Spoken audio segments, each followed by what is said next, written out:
Afro Diaspora chez vous, Afro Diaspora chez nous, auditeurs internautes, bienvenue. Bienvenue dans cette émission Exprimez-vous, s'exprimer en toute liberté.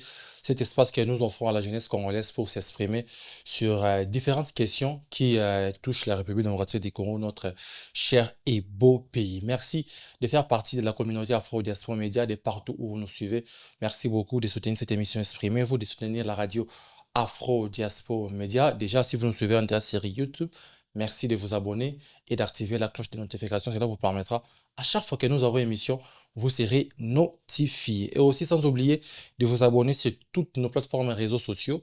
Nous sommes là, Afro Diaspora Média. Abonnez-vous, cela nous fera énormément du bien. On parlera d'une thématique un peu complexe aujourd'hui, Est de la République démocratique du Congo, la sécurité ou l'insécurité à l'Est vers une paix durable ou une énième illusion.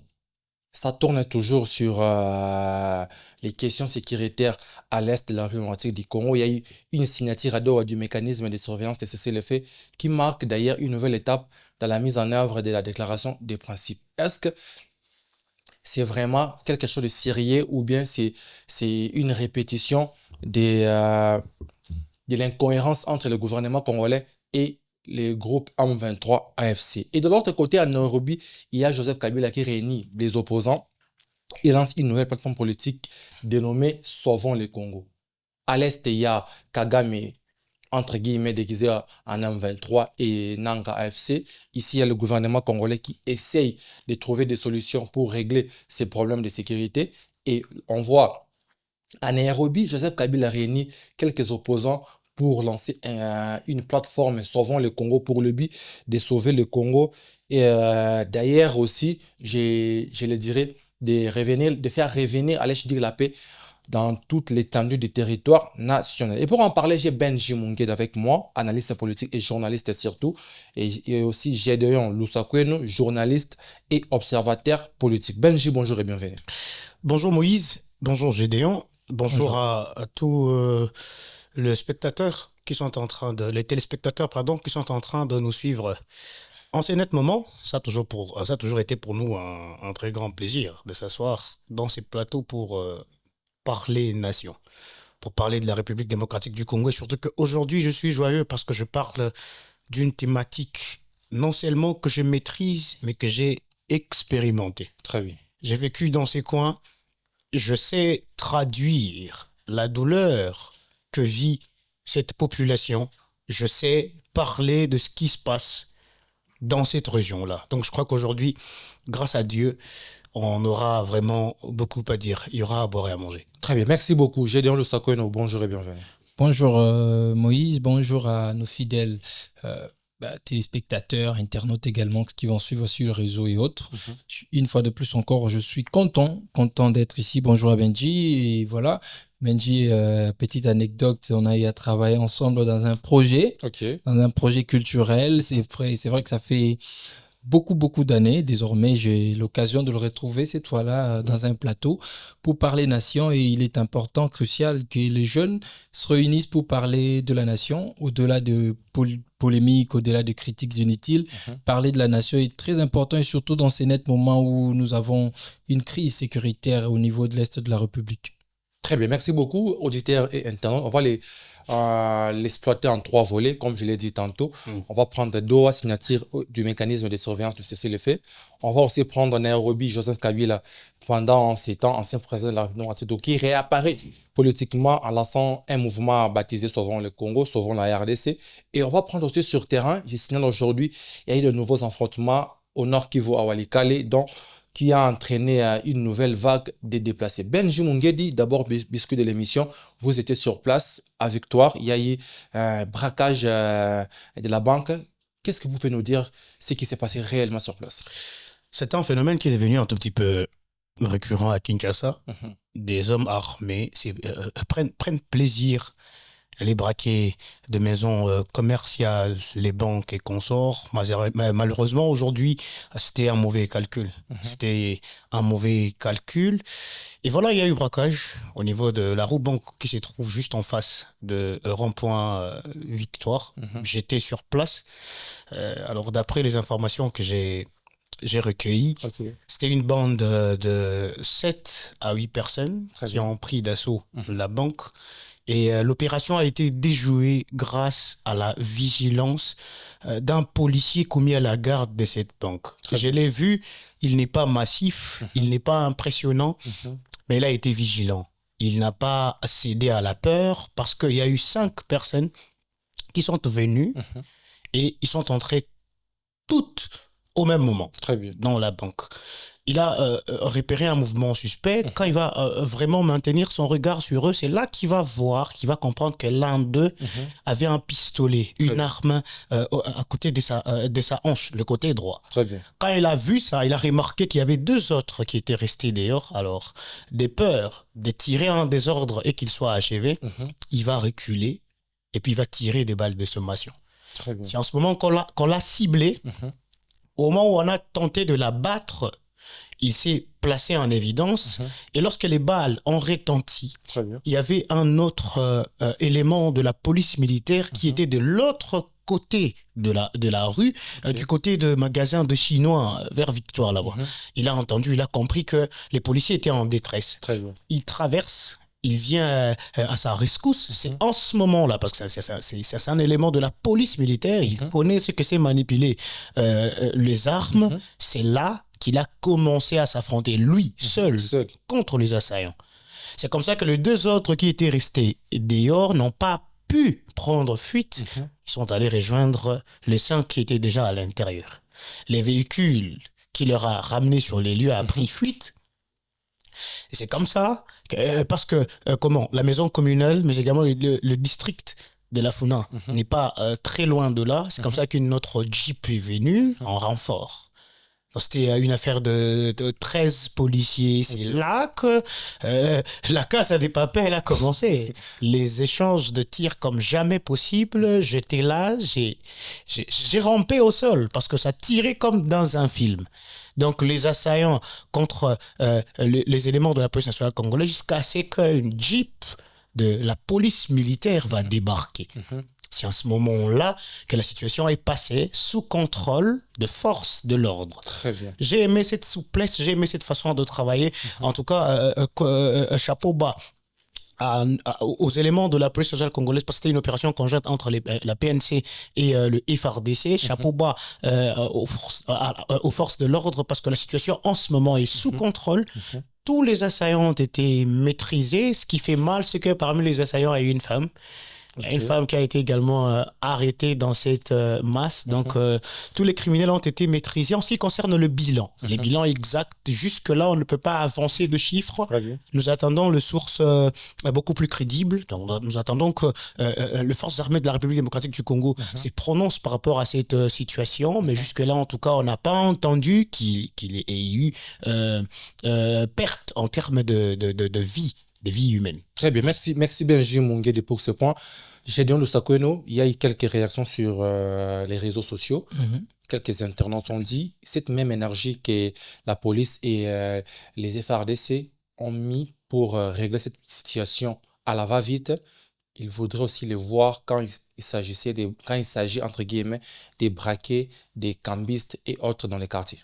Bon, ça dépend de périphérique. Laissez-moi ici commencer par féliciter et encourager justement cet acte de bravoure que la police nationale congolaise, concomitamment avec l'armée, ils ont réussi à le faire, parce que justement le communiqué officiel de l'Arobank a clairement dit que jusque-là il n'y a pas des dégâts importants au niveau matériel, soit même de clients à l'intérieur, ou voire même leurs employés. Jusque-là ça va, c'est important. J'ai cru voir justement sur les réseaux sociaux un policier en train de ramper. Je me disais, mais ce sont des spectacles dignes d'un film hollywoodien. Mais bon, c'est bien.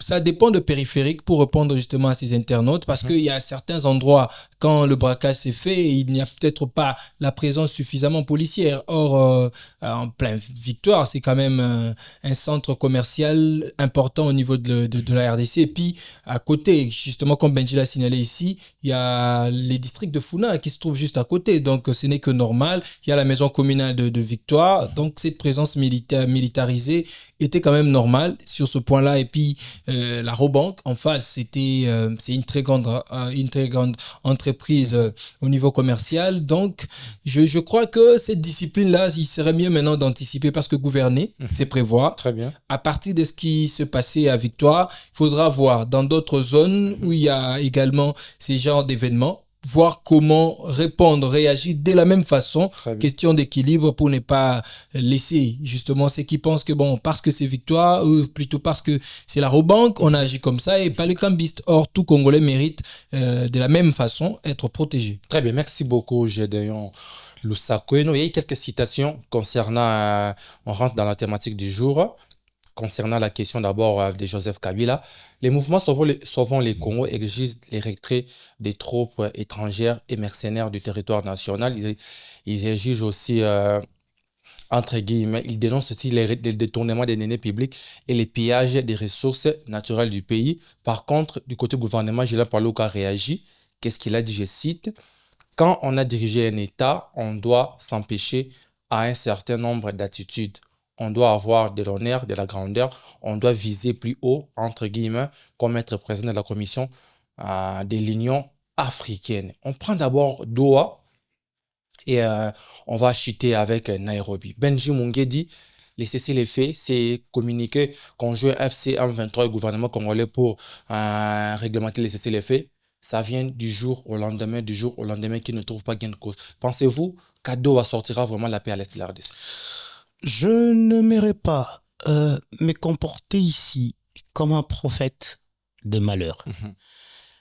Mais je crois que ces négociations sont arrivées tardivement.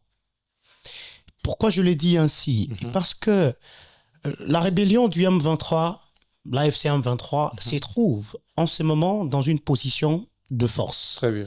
Donc, la capacité à Oloba, on doit être vrai. Très bien. C'est ce qui se passe en ce moment.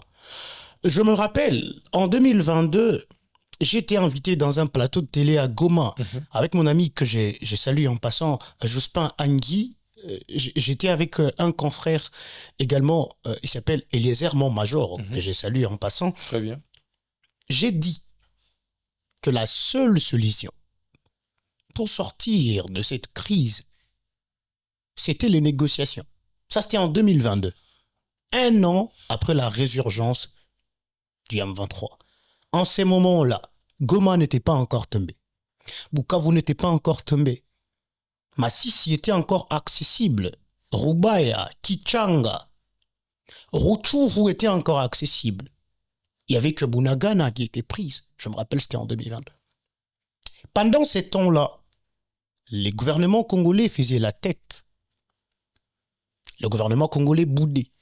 Donc il fallait attendre que les Congolais meurent en cascade, que les militaires meurent comme des animaux, des éléments formés sur le plain des Kitona.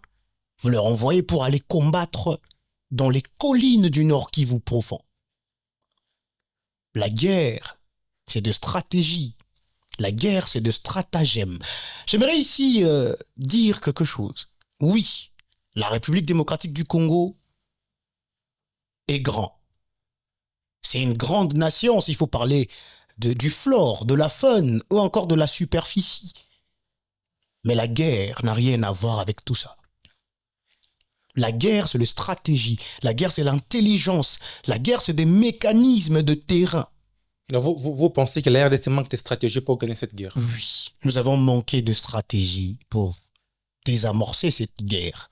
Pendant ce temps-là, même sur les plans diplomatiques, nous avons continué de faire la tête, pensant que la guerre, on peut vaincre une guerre par de paroles, par de discours, par des sorties médiatiques. Ça ne se passe pas comme ça. Est-ce qu'il faudra ici donner un exemple, par exemple la guerre du Vietnam, où les États-Unis d'Amérique sont sortis perdants? Vous voyez que la guerre, c'est autre chose. Raison pour laquelle, de l'autre côté là, ce monsieur-là a dit, si vous cherchez quelqu'un qui sait faire la guerre, venez, vous me trouverez. Pendant ces temps, au lieu d'attendre que les gens meurent, il fallait que l'on négocie. En ce moment, Goma est tombé, Bukavu est tombé. C'est plus de 170 territoires, plus de 170 localités du Nord Kivu qui sont en ce moment sous occupation de la rébellion du M23, sans parler du Sud Kivu. Vous voyez la position de force. Doha, c'est bien. Mais vous savez pourquoi ça cloche? La facture, les exigences du M23. On négocie, on signe des documents, vous venez de le dire. Il y a eu affrontement à Walikale. Mais il y a un mécanisme de suivi de l'applicabilité du cessez-le-feu, patati patata. Qu'est-ce que l'on fera au M23 s'il refuse d'observer le cessez-le-feu? Qu'est-ce qu'on fera au M23? Est-ce que la RDC est en position de faiblesse? En ce moment, sur tous les plans, je dirais oui. Sur les plans militaires, est-ce qu'il faut le dire ici que les forces armées de la République démocratique du Congo ont démontré leurs limites face à la rébellion du M23? Une grande ville comme Goma a été cueillie comme une mangue. Bukavu, pareil. L'armée a parlé l'armée a signalé. Tu peux me définir repli stratégique? Ça signifie quoi? Stratégique. Eh oui. Vous pouvez me le définir? C'est une faiblesse. Selon l'armée, c'est pour éviter la perte de vies humaines. Arrêtons de... S'il fallait empêcher la perte des vies humaines, il y avait un front, d'ailleurs qu'on appelait le dernier bloc au niveau de Sake, pour que Goma ne tombe pas. Notre armée a démontré... La faute, ce n'est pas aux forces armées de la République démocratique du Congo. Le problème, c'est le manque de la volonté politique. C'est cela le grand problème. Le stratégie au niveau des dirigeants, pas les troupes au sol. Vous voyez? Donc, je vais terminer par dire, Doha est là. On a signé le 14 octobre, tout ça. Mais aujourd'hui, il y a déplacement massif de population. Les gens continuent de souffrir, bien que les documents sont signés du jour au lendemain. Qu'est-ce que l'on fera au M23 si aujourd'hui il refuse d'observer le cessez-le-feu? Et déjà que Bertrand Bissimois a écrit il y a quelques semaines que la révolution avait atteint son paroxysme. Aujourd'hui, il se prépare pour quelque chose dont on ne sait pas maîtriser. Mais il n'est pas encore trop tard pour faire mieux. Peut-être qu'on le dira au fur et à mesure qu'on va évoluer. Très bien, merci beaucoup. Gédéon Lusako, non, cesser les faits non respectés à l'est de la République démocratique du Congo. Doha, ensemble Kinshasa et M23. Pensez-vous que la paix viendra de là? Une très bonne question. Nous sommes déjà, c'est un pas de plus vers une paix durable. C'est un pas de plus, puisque l'on peut voir justement les efforts diplomatiques qui sont menés au niveau du gouvernement de la RDC. Vous l'aviez tout à l'heure dit.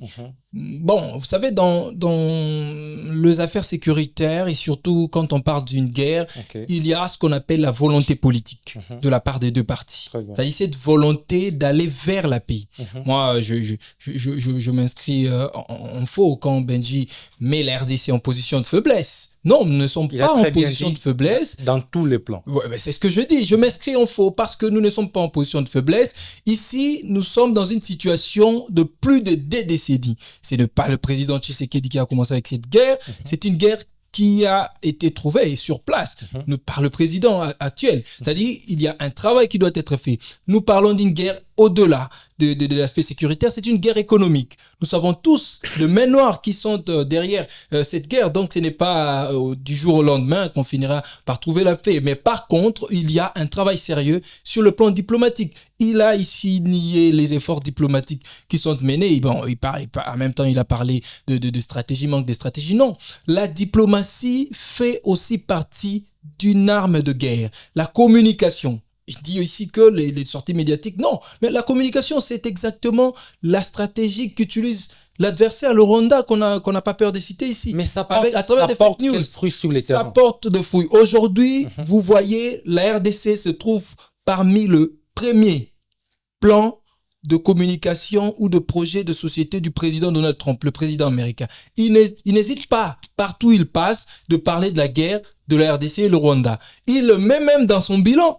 parce qu'il a demandé le prix Nobel de la paix. Il dit qu'il s'il faut me voter. d'ailleurs, selon lui, il dit qu'il a déjà résolu ces problèmes de la guerre. Oui, c'est-à-dire, ça, c'est déjà une marque d'anticipation de la solution qui arrive. C'est-à-dire, diplomatiquement, la RDC tentait de réussir un grand coup, faire comprendre, faire accepter d'abord le Rwanda qui, hier, n'acceptait pas qu'il était derrière cette guerre, qui continuait à dire qu'il s'agit d'un problème de Congolais qui devait être résolu par le Congolais. Aujourd'hui, le Rwanda s'assume. Parce qu'en signant justement les mécanismes de surveillance, de vérification de cessez-le-feu, il y a eu cet accord qui a été signé le 19 juillet. Avant ça, à Washington, il y a eu un autre accord de paix entre le gouvernement congolais et le gouvernement rwandais. Vous comprenez que le Rwanda s'assume désormais en tant que pays agresseur de la République démocratique du Congo. Ce qui dit que, diplomatiquement, la RDC est en train de réussir un grand coup. Que dire de différentes résolutions des Nations Unies qui ont été abordées, approuvées, aujourd'hui, que le Rwanda est derrière c'est cette guerre.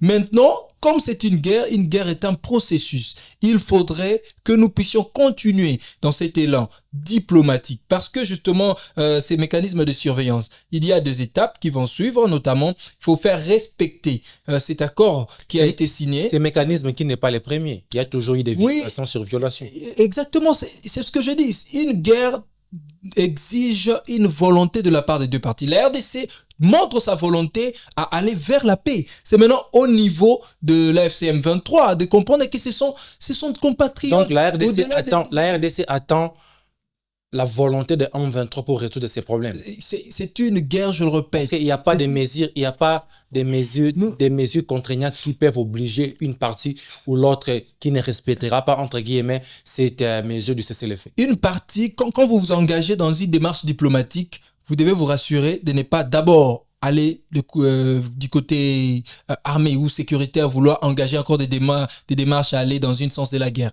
Parce que le gouvernement a engagé des démarches diplomatiques. Pour nous, nous sommes dit qu'il est bien de gagner une guerre pour parler. Et donc, on doit se rassurer, il y a plusieurs processus qui entourent justement c'est cette guerre de la RDC et plutôt du Rwanda, l'agression rwandaise face à la RDC.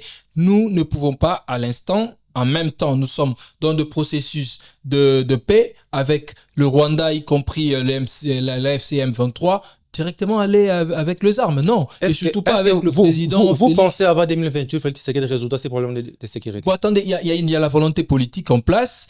Il y a justement le pays observateur. Parce que cette affaire n'est plus l'affaire de la RDC seulement. Il y a les États-Unis qui a été même membre pays observateur lors de la signature de mécanismes de suivi de cessez-le-feu. Il y a le Qatar, il y a l'Union africaine, il y avait même la MONUSCO qui a pris comme mission d'être un pays, une mission en termes logistiques autour justement de la signature de ces mécanismes. Très bien. Donc je pense qu'avec toute cette volonté que le président Félix est en train de mettre avec les efforts que le gouvernement fait, nous pouvons pourquoi pas espérer une paix parce que l'intégrité territoriale ne se discute pas. D'ailleurs, dans l'accord signé à Washington, il était question de respect de l'intégrité territoriale de la RDC, y compris de l'intégrité territoriale du Rwanda. Le Rwanda qui met en avant les retraits des FDLR, il y a un mécanisme, il y a un travail qui est fait de fond entre les États-Unis, justement pays observateur de cette affaire, avec le gouvernement congolais, le gouvernement rwandais. Donc, je peux croire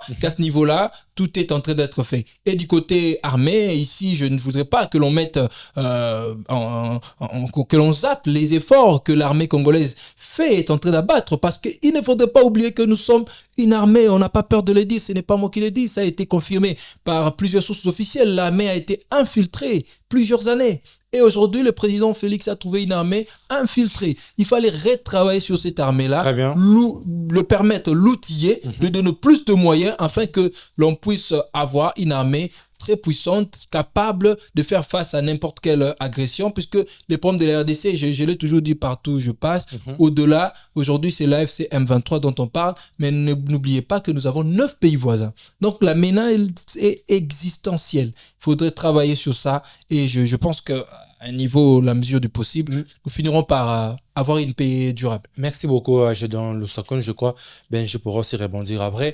Joseph Kabila, tu prends la question, tu vas répondre directement. Après ces consultations à l'Est de la République du Congo, Joseph Kabila aujourd'hui rentre sur la scène politique avec son mouvement Sauvons le Congo. Pensez-vous c'est aujourd'hui Kabila le chef de l'opposition congolaise? Je vais d'abord, j'ai noté la question. Oui, Je vais commencer par réagir très bien. à ce que mon co-débatteur a dit. En Swahili, à Goma, on a l'habitude de dire tupunguze kwanza français. On a bien français, ça n'a. Qu'on parle en français, c'est bien. Je veux que l'on redescende sur terre. Très bien. J'ai dit à Zolobaboye, Hmm. pour faire na Kishasa, faire na Bonda là, Alia na calme. Cela n'exclut Ah, pas ça- le fait que je peux ressentir ce que les gens de Goma- Lorsque vous avez parlé, je vous ai entendu. Azoba bongo pazara awa alalaka. Naza sûr que Soga Yoga Massa c'est à Mingi depuis à Botama. C'est la victoire. Et ça soit il y a victoire et Lelo, soit Eza Massa si tu betara Mwandambu na affrontement à Kabila na Bemba. Rabemba 2006. Hmm. Mhm. On va français le beau, et a bien. Mais Amicha na place à maman Azaki na Walika Lelelo. Er affrontement et bandi. Abungani na bananaï. Jusqu'à quand on va continuer de s'asseoir dans des plateaux de télé pour tenir des propos que je qualifie des propos de la honte? On veut devenir président de la République d'un pays qui est gangréné par une forme d'insécurité qui dure pendant 2 décennies. Mais on veut quand même devenir président de la République. C'est pour faire quoi? C'est pour observer ou c'est pour apporter des solutions? Est-ce que je dois rappeler ici que ça fait 7 ans aujourd'hui que Félix Tshisekedi est président de la République démocratique du Congo? Il a fallu combien de temps au président Traoré pour redorer l'image?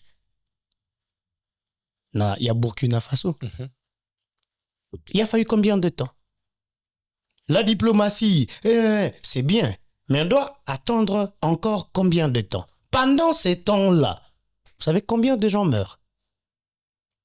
Combien de parents qui se séparent de leurs enfants? Est-ce qu'on peut se mettre à leur place? On va patienter jusqu'à quand? On parle des accords de Washington, patati patata. Oui, les efforts diplomatiques. Mais est-ce que ces accords-là, on a cité ne serait-ce une seule fois le Rwanda comme pays agresseur? Oui, les On a identifié le Rwanda comme le pays partie prenante du conflit, oui. Mais dire que la République démocratique du Congo est agressée par le Rwanda, ni à Doha, ni à Washington, personne ne l'a reconnu. Vous voyez? Pour comprendre que aujourd'hui, la vérité est telle que la République démocratique du Congo est au centre d'un grand complot international. Nous sommes seuls face au monde entier. Si nous pensons que la solution à ces problèmes proviendra de Doha, on se trompe.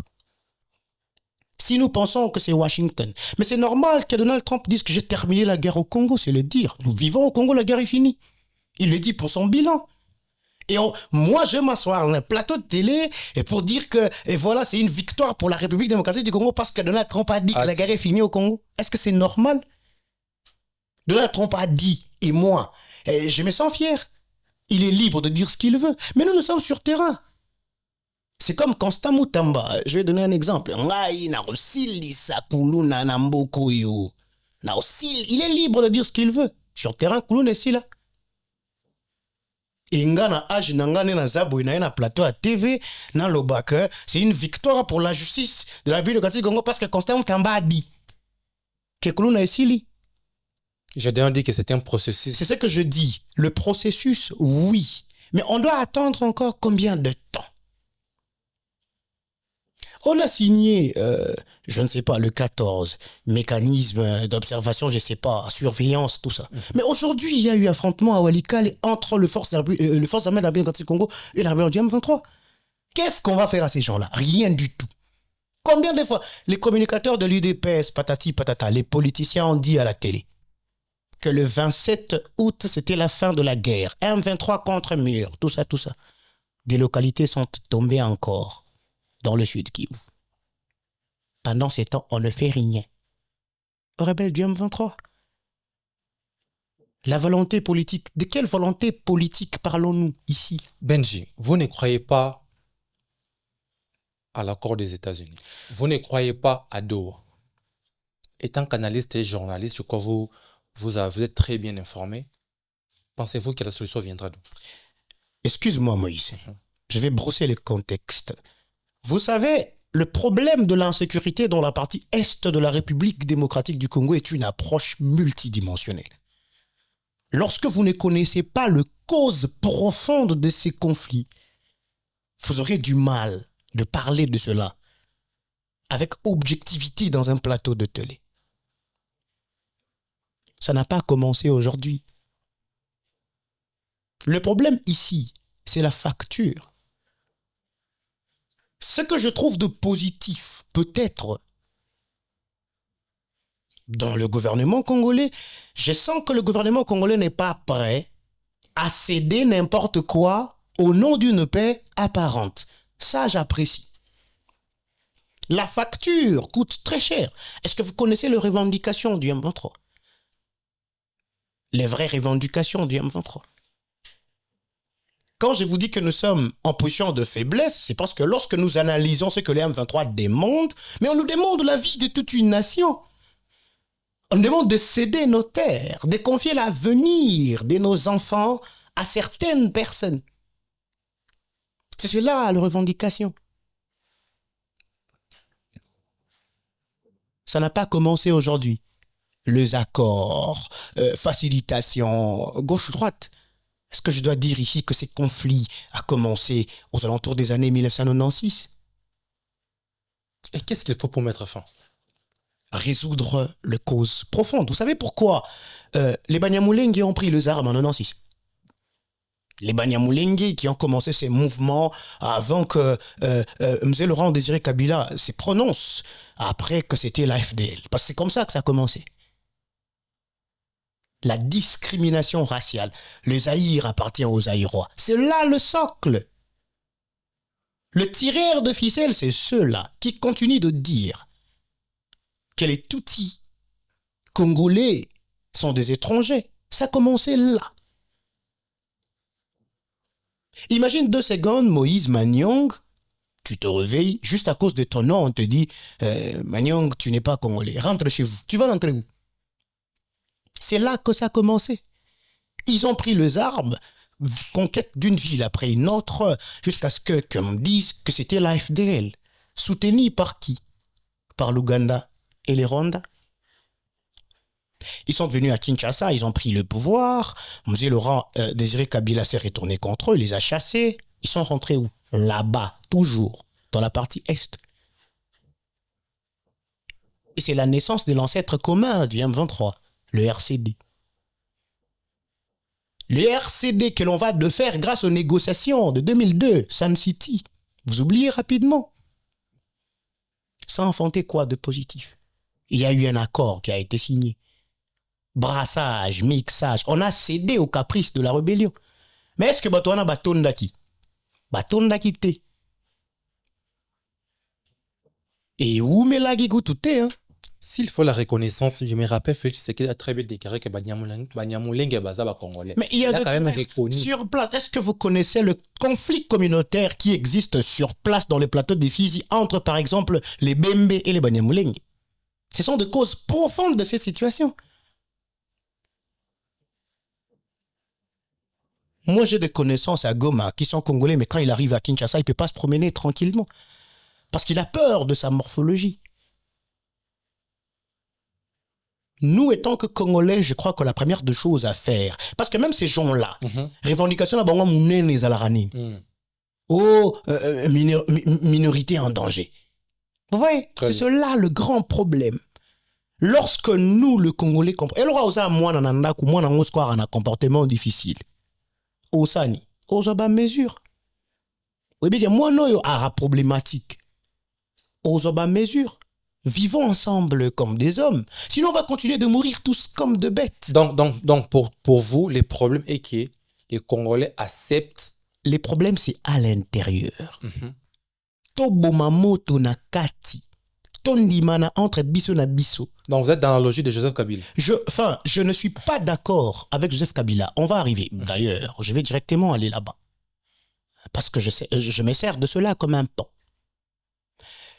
Moi, à la place de Joseph Kabila aujourd'hui, j'aurais honte de dire certaines choses. Joseph Kabila, en 2012, a fait un appel à la nation. Il a demandé à tous les Congolais de se lever, de faire un front contre le Rwanda et les M23, qu'il a identifié comme un danger pour la nation. Et c'est aujourd'hui que Kabila n'a pas eu peur. En 2025, au mois de mai, Kabila a dit que ces mêmes M23-là portent les aspirations du peuple. Trouvez l'erreur. Donc, c'est bon quand ça tourne à notre avantage. Ce que Kabila fait à Nairobi, je suis profondément déçu. Je dirais ça ici, je l'ai dit souvent. Ce n'est pas parce que Félix Tshisekedi n'a pas pu faire mieux que nous devons conjuguer l'avenir de notre nation dans la nostalgie. Moi, je ne vois pas Joseph Kabila comme solution en ces problèmes et je ne vois pas non plus Félix Tshisekedi comme la seule solution en ce problème. Nous devons nous prendre en charge, réfléchir. Très bien. Pondre quelque chose de nouveau parce que là, ça ne va pas. Et tous ces opposants qui se mettent autour de Kabila, je parlais de Franck Diongo par exemple. Franck Diongo aujourd'hui, c'est salué avec Kabila. Qui a tout vécu avec Kabila. Pour la toute première fois dans l'histoire de la République, je peux dire du monde, où on peut voir un individu être jugé avec des blessures corporelles très visibles, en train de cracher le sang. Aujourd'hui, Franck Diongo dit que Félix Tshisekedi est pire que Kabila. Ce n'est pas ça le dynamisme de la politique. Attendez. Il ne faut pas confondre le dynamisme de la politique et n'importe quoi. Et le manque de la constance. Des gens comme Bienvenu Matumo, de la Lucha. Aujourd'hui, Bienvenu Matumo autour d'une table avec Joseph Kabila. C'est grave. Luc Nkulula. Est-ce que Bienvenu a pensé à Luc Nkulula qu'on a brûlé vif à Goma par le régime de Kabila? Et aujourd'hui, les gens pensent que Kabila a changé. Kabila n'a pas changé. Le problème, c'est que le présent est devenu tellement douloureux que nous pensons que Kabila serait une solution à nos problèmes. Au lieu de voir devant, nous regardons en arrière. Ce n'est pas digne d'un peuple conscient. Très bien. Merci beaucoup, Ben. On va encore te revenir. Gédéon, Kabila à Nairobi, avec certains opposants congolais, y compris Seth Kikuni. D'ailleurs, certains internautes se demandent est-ce que Seth Kikuni a raison à Kinshasa? Sauvons le Congo, sauvons la RDC. Après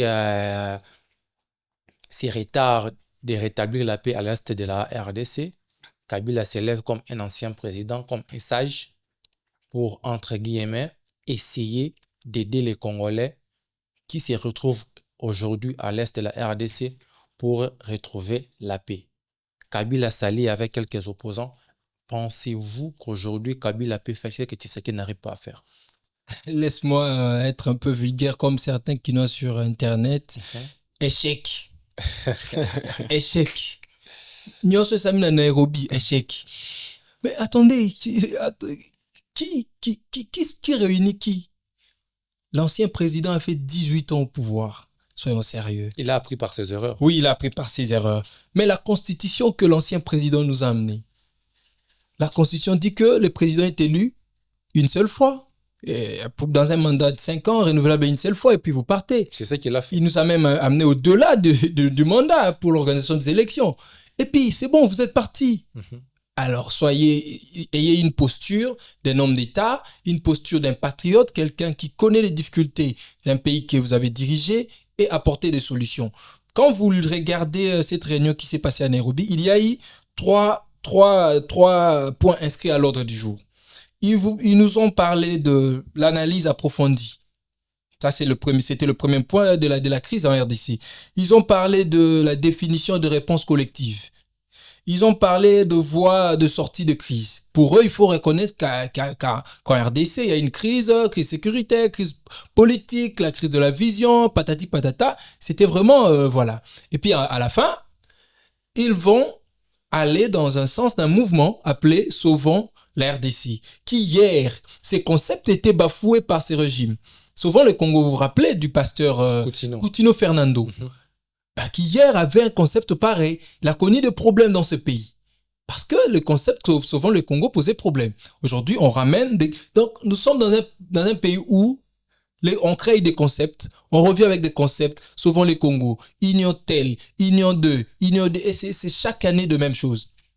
Parce que quand vous regardez tout ce point inscrit à l'ordre du jour, c'est quoi les aspirations du peuple congolais? Analyse approfondie de la crise en RDC. Hier, il y avait crise. Pendant 18 ans, il y avait crise. Définition de réponse de crise, tout ça, voie des sorties de crise.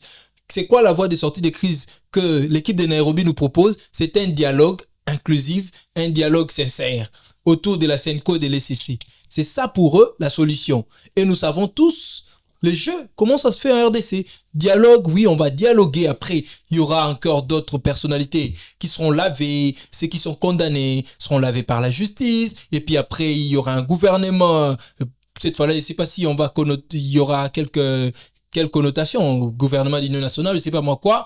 Il y aura un gouvernement où on verra tel. Peut-être Matata Ponyo revenu dans un poste de ministère ici, devenir ministre de telle ou telle autre fonction. Et c'est cela le problème. À quoi le peuple se retrouve-t-il dans ce genre d'aspiration? À Nairobi, il y avait aussi quelques membres de M23. Les membres de M23, il y a aussi des représentants à Doha. Ce n'est pas Kabila essaye de faire quelque chose que Doha n'arrive pas à faire jusqu'à présent. Attendez, j'allais être d'accord avec l'ancien président si il avait commencé cette démarche bien avant. C'est-à-dire, avant même, parce qu'il était très à l'aise ici au pays. Il était très à l'aise, il collaborait à tout moment avec le président de la République actuelle. Il y avait des réunions, parfois à Kingakat, il s'appelait. Bon, le problème est que parce qu'il gardait cette posture. Il devait garder cette posture d'ancien président, il devait à tout moment être consulté. Et mais là, il a choisi le chemin que nous connaissons tous. Et ben, voilà, quand vous vous réunissez à Nairobi, ce n'est pas un problème, c'est l'opposition, on est d'accord. Il y a un statut de l'opposition, je crois que c'est la loi 007/08, je crois, si j'ai encore une bonne mémoire, qui réglemente justement les statuts de l'opposition. Et c'est cette loi qui définit clairement tous les membres qui ne sont pas dans l'exécutif, ils font partie de l'opposition, ça on est d'accord. Mais vous êtes dans l'opposition avec quel type de discours? Vous vous réunissez à l'extérieur du pays, vous vous réunissez à Nairobi pour parler de votre propre pays. Pourquoi cette réunion les problèmes, c'est les lieux en RDC? Les problèmes, c'est les lieux. Pourquoi pas le faire ici en RDC? Parce que ce sont condamnés. La justice vient de condamner Matata Ponyo. La justice a condamné l'ancien président Kabila. C'est un condamné. Vous voyez? Et à peine même, cette Kikouni venait de sortir de la prison. Vous voyez? Donc aujourd'hui, je pense qu'il faudra faire mieux. À travers les discours, l'homme politique congolais doit mieux réfléchir, penser au développement, penser à la vraie solution. Sinon, ça sera chaque année, chaque mandat, de mêmes problèmes, de mêmes solutions et la jeunesse, elle est laissée à part. Revenir maintenant, je vais quand même revenir très rapidement. Avant de revenir, tu réponds rapidement. Où est-ce que Joseph Kabila a failli dans cette démarche? Parce qu'il a commencé au Kivu, il a consulté les M23 et quelques actifs congolais. Et aujourd'hui, nous sommes à Nairobi. Insolvant, la RDC est sortie. Où est-ce qu'il a failli? Tout le monde pouvait parler de ces concepts, souvent la RDC, sauf les problèmes, c'est les concepts. Sauf lui, il ne pouvait pas parler de ça parce qu'il était au pouvoir pendant 18 ans presque. 2 mandats. Il a presque tout fait. Il nous a même dit qu'il n'avait pas combien de personnes autour de lui. Voilà. Et ben, ce sont les mêmes personnes. Il y a le professeur Nemi Milana et les autres. Et pratiquement tous les gens qui sont à Nairobi, qui étaient à Nairobi, ce sont les gens, les anciens dignitaires, les gens qui ont dirigé. On a vu les anciens ministres, les anciens directeurs de cabinet. Qu'est-ce qu'ils n'ont pas réussi à faire hier qu'ils vont le faire encore demain? C'est cela le problème. En 18 ans, vous n'avez pas pu nous donner la gratuité de l'enseignement. À 18 ans, vous n'avez pas pu nous donner la couverture santé universelle. En 18 ans, vous n'avez pas pu nous construire des universités. En 18 ans, vous n'avez pas pu donner le Wi-Fi gratuit aux étudiants. En 18 ans, vous n'avez pas pu construire les hôpitaux et les bâtiments administratifs. Et vous voulez le faire aujourd'hui. On nous parle d'une crise de vision. C'est cela vraiment, l'ancien régime peut nous parler de crise de vision? Je ne crois pas. On nous parle de l'instabilité du cadre macroéconomique. Bah, c'est comme si au Congo hier, on vivait mieux qu'aujourd'hui. On nous parle, voilà qu'aujourd'hui, le PNUD a évidemment publié la RDC parmi les pays pauvres, comme si hier la RDC était un pays riche. On nous dit que toujours il y a une crise politique, sécuritaire, un régime dictatorial. Comme si hier on pouvait parler tout bonnement à la télévision et rentrer paisiblement chez lui à la maison. Tu compares beaucoup plus hier et aujourd'hui. Est-ce qu'aujourd'hui Tshisekedi a fait mieux que Kabila? Je pense que la dynamique actuelle. Aujourd'hui, en fait, tout ce qu'on a la dynamique français, prenons les Congolais de base. Est-ce que le lot congolais, au télémistique qui nous moko, les Congolais en général, au tourner entre pouvoir et Kabila, pouvoir et Tshisekedi, et si qu'on a trouvé mieux? T'es sûr que Congolais a le pouvoir et Tshisekedi? Au moment il faut tout sur un peu Congolais, faut tout sur un Congolais. Pour moni, tant que les canaux TV, ça peut nous sur un bande qu'on a biso, qu'on fait comprendre la réalité à Makambu. Tangu moto azwi mboka akuti gratuité enseignement parce que tous les loba benga na pouvoir na politique continuité des affaires publiques, c'est cela même que la constitution na biso garantie na ba président nyonso ko ça la continuité à bokondi aye akuti eloko ba bengi mobe koli konti pesi mona nyonso a primaire aye ba ko futa te na niveau ya classe et que moto wana a concevoir a consentir ba effort pe lelo gratuité comme applicable. Oui. Aujourd'hui, palier tant il y a frais, comment salaire y a enseignant et mati. Bakolo lo baote mati te na olenge fallait que matato na pouvoir d'achat nini de Roger Deon. Na pouvoir d'achat nini. C'est ça débat économique. Mati si bon aussi ko l'européen mati. Salaire enseignant oyo Tshisekedi azo futa lelo na oyo lobby est différent. Je pense que réponse est vrai. Vrai ou faux lelo gratuité enseignement et ça quitté lobby lelo ça. Réponse est vrai. Vrai ou faux lelo to somo la construction ya bâtiment administratif à travers PDL 145 territoire bâtiment et école les vrai université les vrai c'est l'obité que mandat oyo ezali parfait non il y a des choses à reprocher na président actuel mais c'est les péto reconnaître les choses ni à reprocher moi si je reproche par exemple au président actuel Hermoko Motema Munene parce que quand on voit la sortie médiatique de l'ancien ministre de Finances nous dire que Mbongo Yaka to Kaboli et qu'après il n'y a pas eu de procès qu'après il n'y a pas eu des interpellations par rapport à la précipitation du dossier de l'affaire de l'ancien ministre de la Justice Constant Moutamba, ça je reproche par exemple au régime actuel. Ce sont des choses qu'on reproche mais dans le secteur Moussoussou pouvoir y a simate ko kolobi sa sumambo bazolo ba que non instrumentalisation de la justice mais régime à 18 ans nous parle de l'instrumentalisation de la justice. Merci non ici na revenir très rapidement dans quelques secondes dans ma propos Benji a qualifié ma propos honteux Qu'est-ce que Benji qualifie de propos honteux? Il nous donne l'exemple de Traoré. Moi, je pense que c'est un exemple hors contexte. Parce que contexte, il y a Burkina Faso, la RDC, c'est un monté. Hein. La République démocratique du Congo est entourée de 9 pays voisins. La République démocratique du Congo a des ressources que le Burkina Faso n'a pas. La République démocratique du Congo fait face à une guerre au-delà, c'est-à-dire il y a de mains noires, il y a des entreprises, c'est une guerre économique. Ça, tout le monde le sait, plus de 2 décennies. Quand un président américain vous dit que cette situation a coûté à un niveau RDC, et c'est grave qu'on a pas pensé. Le président américain le dit, c'est plus grave que ce qu'il pensait. Vous voulez comparer cette situation, vous dites Traoré, Ibrahim. En photo, c'est pour l'année, il dit observateur, le président actuel dit dans l'observation de la portée de solution.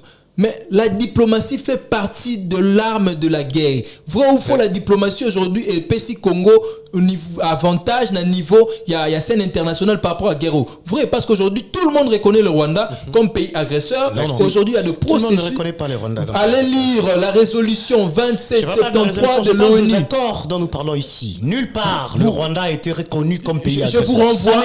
Allez lire, Benji. Allez lire la résolution 2273 des Nations Unies. Je parle des accords qu'on a signés. L'accord comme voie de solution.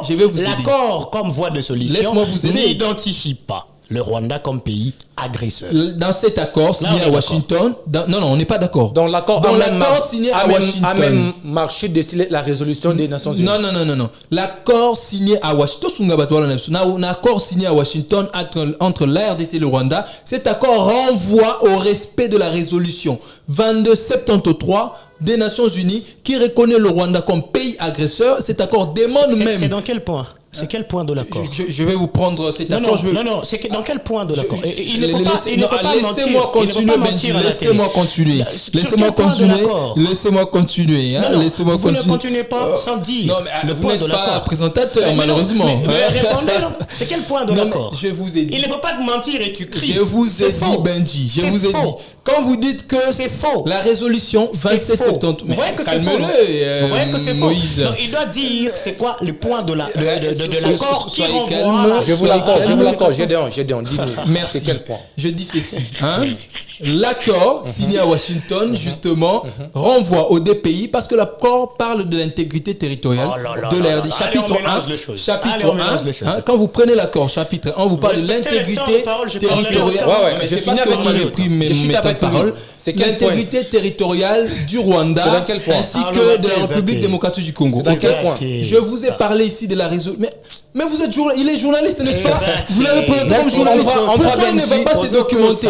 Résolution 2773 des Nations Unies reconnaît le Rwanda comme pays agresseur et demande, voire même le retrait de troupes rwandaises sur le sol congolais. En bref, tu veux nous faire croire que l'accord, il y a Washington. Ils ont la résolution. La résolution. Mais attendez, ou bien accord, il faut reconnaître Rwanda comme agresseur principal. Accord, il y a Washington, ils allaient signer entre la RDC et le Rwanda. Et cet accord, mais deux parties ensemble, ils vont reconnaître intégrité territoriale. Donc, Rwanda est agresseur. Mais tant que Rwanda a signé en tant que nani, ceux qui ont agressé. A signé en tant que nani, parce que ceux qui ont agressé, tu as signé accord en tant que quel pays? Selon l'accord, le Rwanda fait partie aussi du conflit pour que le Rwanda a relevé les AFDLR entre guillemets qui menacent son territoire national. Voilà. Moni, Tangu Rwanda a signé, justement, il signe reconnaissant justement qu'Azali, pays où Azako agressé, pays voisin. Ok? Et donc, selon l'accord, il est aussi agressé. On finit. Donc, ça fait Benji, c'est l'État. Je crois d'attendre parole. Si vous même pas. Prenons Benji, tu clôtures avec beauté. Oui. Et le Congo a raté, j'ai horreur du mensonge. Moi, quand je viens à la télé, je ne viens pas. Je sais pas comme l'autre là pour dire ça. Je ne viens pas. Je ne viens pas ici pour flatter les gens. Très bien. Moi, j'ai toujours été du côté de la population. Très bien. Réfléchissons ensemble. Il y a une résolution des Nations Unies qui reconnaît le Rwanda comme pays agresseur. Si c'était cela, la voie de sortie de crise, est-ce que les accords allaient venir? Non. Il devait y avoir des accords de paix entre deux nations concernées. Voilà pourquoi je dis, pour parler de problèmes, de conflits dans l'est de la RDC, il faut être prudent et sage. Toujours se référer à l'histoire. Je vais lui dire pourquoi le Rwanda a signé ces accords. Le Rwanda n'a pas signé ces accords comme pays agresseur.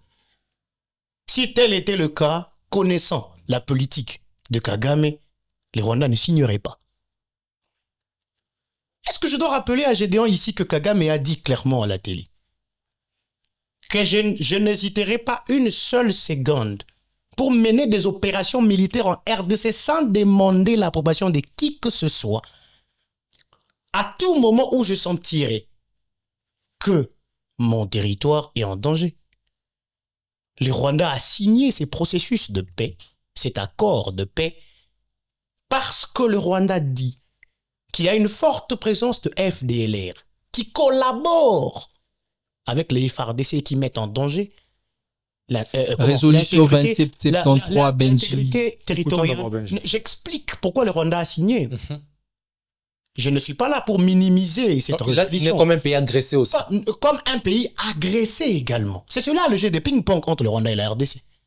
Le Rwanda se victimise, disons que le FARDC collabore avec le FDLR et qui mettent en danger l'intégrité territoriale du Rwanda. Et pendant ces temps, la RDC dit que le Rwanda avec le 20-23. Voilà. Raison pour laquelle, si vous lisez cet accord que mon ami crie ici, qu'il glorifie ici, pourquoi il n'a pas dit que le même accord a demandé au FARDC d'arrêter de collaborer avec le FDLR? Vous voyez?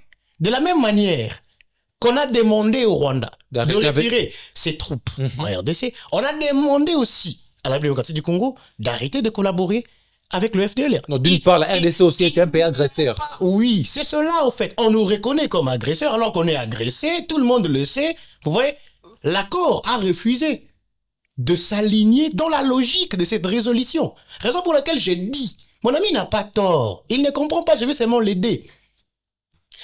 Même les États-Unis... Et vos propos, je veux pas... Même les États-Unis d'Amérique n'est pas pour nous.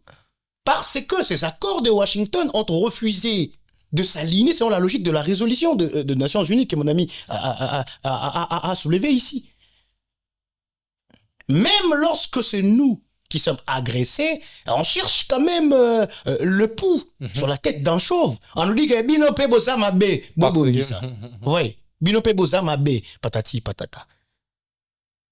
Parler à la télé. Essayez de sauver un bilan. Pardon. Essayez de sauver un bilan catastrophique. Hein. Ici, ça sert à rien. Je vais pas aller. Je vais pas aller dans le détail pour commencer à dire il a construit, il a fait. Parce que si je pose des questions ici, si je vous demande de poser des questions, ça ne sera pas intéressant. Je laisse au peuple congolais. Allô, Basso Félix Tshisekedi a fait mieux que Kabila. Ah, non. Félix Tshisekedi. Écoutez-moi. Na Félix Tshisekedi. Parce que je l'ai d'ailleurs dit. Maramba Congo, ce qui s'est passé au Congo, on n'a pas déshabillé Saint-Pierre pour habiller Saint-Paul. On a déshabillé un prêtre et nous avons devant nous un prêtre tout nu. On a tellement reculé. Le Congo a tellement reculé. Regardez même la qualité du citoyen. Est-ce qu'il y a de citoyens congolais aujourd'hui qui jouissent pleinement de leur citoyenneté responsable? Je parle de la citoyenneté responsable. Les jeunes gens qui manifestent cet intéressement aux problèmes profonds de la nation. Comme aujourd'hui à Hypercage à Victoire, sur toutes les pages, il n'y a que la vidéo. Mais est-ce qu'il y a des gens qui vont se poser pour réfléchir sur des causes profondes de ces phénomènes à Kinshasa pu mettre fin à cela? Ça, c'est seulement au niveau du buzz. C'est cela le problème. Le peuple, on a tout perdu. L'honneur, la valeur. Le pouvoir a été désacralisé. Je termine par dire ceci. Oui. En tout cas, je te promets de terminer. Terminé.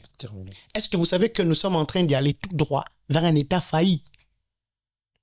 Ceux qui font ou ceux qui ont fait les sciences politiques comprennent ce que j'ai dit. La RDC a échoué à ses missions régaliennes. La protection de l'intégrité territoriale comme première mission régalienne d'un État responsable.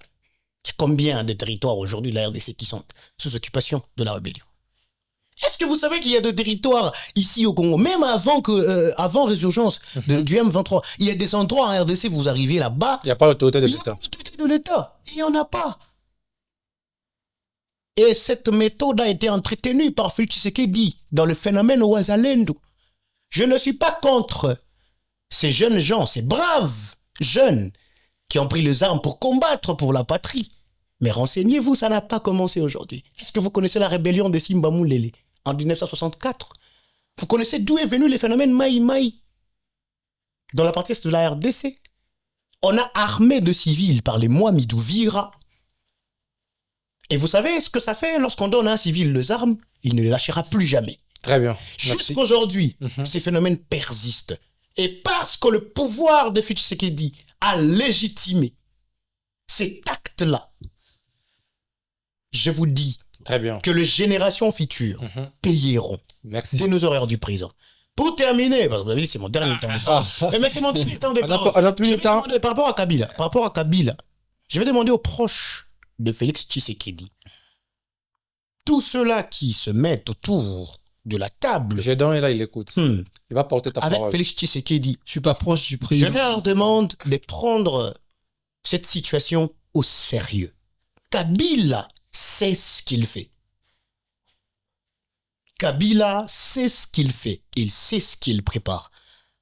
Il fera comme son père à 1930. Et je ne sais pas. Tout ce que moi je ne souhaiterais pas, nous sommes déjà dans un élan démocratique. Je ne voudrais pas que ce qui s'est passé en 1991, si je ne me trompe pas, au Congo-Brazzaville, entre Sassou et Lissouba, se répète en RDC. Nous sommes sur un élan démocratique, il faudrait que l'on continue comme ça. Si Kabila a pour les intentions de contribuer étant qu'ancien président de la République, étant que une grande figure emblématique en Afrique, il veut contribuer à la paix, à la restauration de la paix en RDC, je suis d'accord. Mais s'il a les intentions d'organiser un complot et renverser les pouvoirs par la force, je ne serai pas d'accord parce que moi, je ne vois pas Kabila comme une solution pour cette nation. Et puis Félix Tshisekedi non plus n'est pas la seule solution. Ni Kabila, ni Tshisekedi. Ni Kabila, ni Tshisekedi. Merci beaucoup, auditeurs internautes. Nous sommes à la fin de cette émission. Merci de l'avoir suivi. Partagez les liens. L'émission est à votre disposition. Partagez les liens. Permettez-nous de toucher toute la population congolaise. Cela permettra à ce que chaque personne, chaque Congolais réfléchisse à son coin pour essayer un peu de voir là où nous sommes et où est-ce que nous allons. Merci et au revoir.